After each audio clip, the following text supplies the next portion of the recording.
देखिए, vector multiplication, vector addition and vector subtraction ये possible है।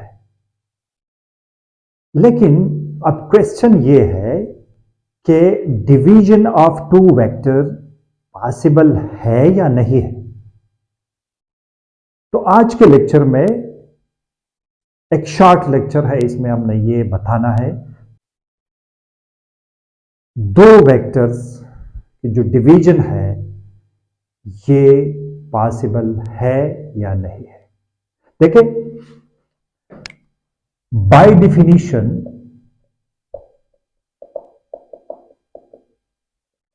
वेक्टर जो है इसका मैग्नीट्यूड होता है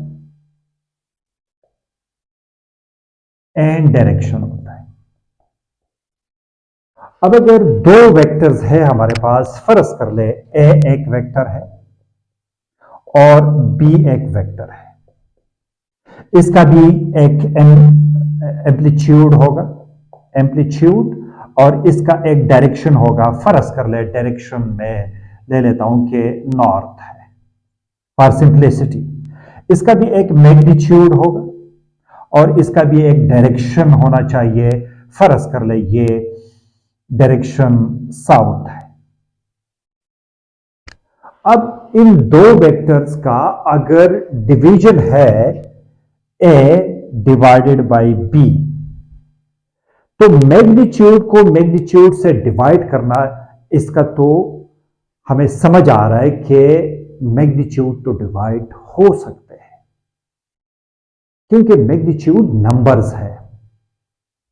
लेकिन क्या डायरेक्शन डायरेक्शन पे डिवाइड हो सकता है?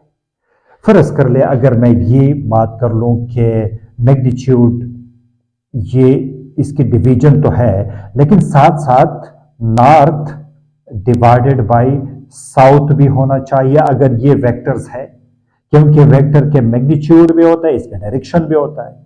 ये मैग्नीट्यूड है, ये इसका डायरेक्शन है। अब north divided by south physically nonsense, इसका कोई कोई सेंस ही नहीं है कि डायरेक्शन को डायरेक्शन पे डिवाइड कर ले तो क्या आ जाएगा, नॉर्थ को साउथ पे डिवाइड कर ले तो क्या आना चाहिए। This is completely nonsense. तो इसी वजह से वेक्टर की जो डिवीजन है इसी वजह से पॉसिबल नहीं है, क्योंकि ये फिजिकली ठीक नहीं है।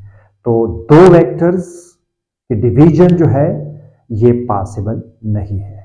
इनके मल्टीप्लिकेशंस हो सकते हैं, इसकी सब्ट्रैक्शन हो सकते हैं, इसके एडिशन हो सकते हैं, लेकिन डिवीजन पॉसिबल नहीं है।